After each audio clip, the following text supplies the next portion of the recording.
ખડબડ ખાન એક રાજા હતો। એ ઘણો જ સારો રાજા હતો।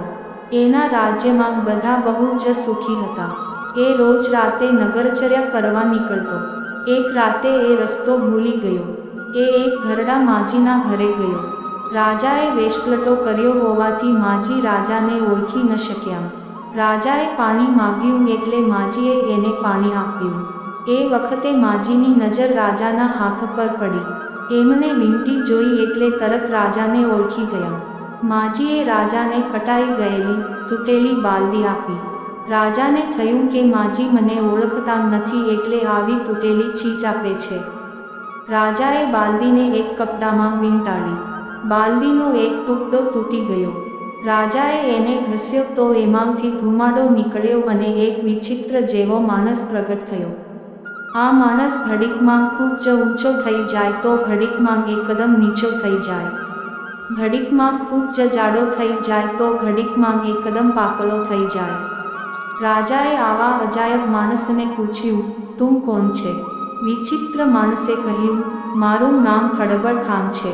હું ઊંચો, નીચો, જાડો, પાતળો થઈ શકું છું। હું તારું કોઈ પણ કામ કરી શકું। રાજા ખડબડ ખાનને પોતાની સાથે લઈ ગયા। રાજાએ એમને કહ્યું કે મારો બગીચો સાફ કરી આપો। ખડબડ ખાને તરત જ બગીચો એકદમ સુંદર કરી આપ્યો। રાજાએ ક્યારેય આવો સુંદર બગીચો નહોતો જોયો। રાજા એમને ખૂબ જ માનપાન આપવા લાગ્યા। રાજાની હજામત કરવા આવતા હજામને આ ન ગમ્યું। એને રાજાને કહ્યું કે તમે ખડબડ ખાનને કહો કે હિમાલયમાં થતું જીવતું ઝાડ, ગાતું પક્ષી લઈ આવે। રાજાએ ખડબડ ખાનને કહ્યું તો એ કહે કે આ તો બહુ જ મુશ્કેલ છે। રાજા કહે કે તમે નહીં લાવો તો હું ખાવા પીવાનું છોડી દઈશ। ખડબડ ખાન હિમાલય જવા ઉપડ્યા। ખડબડ ખાન ખૂબ જ ઊંચા થઈ ગયા અને લાંબા પગલાં ભરતા હિમાલય પહોંચી ગયા। ત્યાં ગામ લોકોને જીવતા ઝાડ, ગાતા પક્ષી વિશે પૂછ્યું તો ગામ લોકો કહે કે એની આસપાસ ભયંકર રાક્ષસો રહે છે। તમે બેહોશીનું અત્તર લઈ જાઓ અને રાક્ષસોને બેભાન કરી દેજો। ખડબડ ખાન એકદમ નીચા થઈ ગયા અને જીવતા ઝાડ પાસે ગયા। એમણે રાક્ષસો પર બેહોશીનું અત્તર નાખ્યું અને એમને બેભાન કરી દીધા। પણ એક કાણો રાક્ષસ જલ્દી બેભાન ન થયો એ બધું જોઈ ગયો। ખડબડ ખાન જીવતું ઝાડ અને ગાતું પક્ષી લઈને ભાગ્યા એ કાણો રાક્ષસ જોઈ ગયો।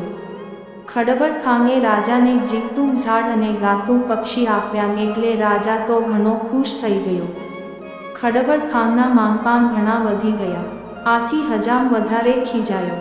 એણે રાજાને ચઢાવ્યો કે તમે હજી કુંવારા છો તો ખડબડ ખાનને કહો કે તમારા માટે હિમાલયથી પદમની લઈ આવે।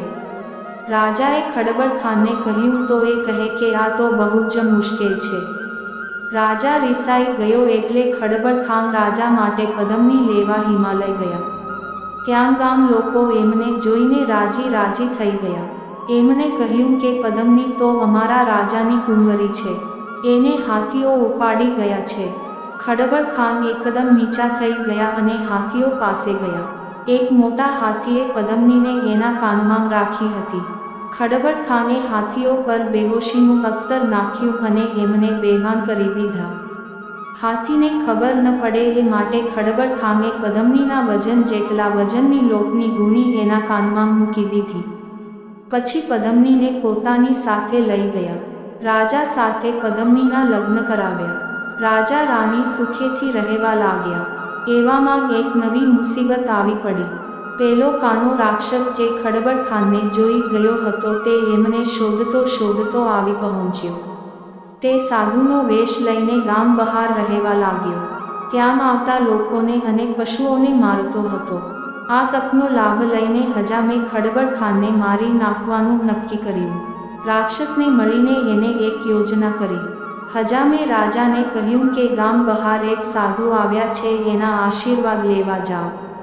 ખડબડ ખાનને પણ લઈ જાઓ। રાજા ખડબડ ખાનને લઈ ગયા। રાક્ષસ તો આ તકની જ રાહ જોતો હતો।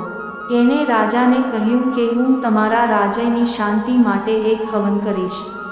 રાક્ષસે હવન કર્યો અને રાજાને તથા ખડબડ ખાનને અગ્નિકુંડના ફેરા ફરવા કહ્યું। એનો ઈરાદો ખડબડ ખાનને અગ્નિમાં નાખી દેવાનો હતો। પણ ખડબડ ખાન ચેતી ગયા. તેઓ એકદમ ઊંચા અને જાડા બની ગયા.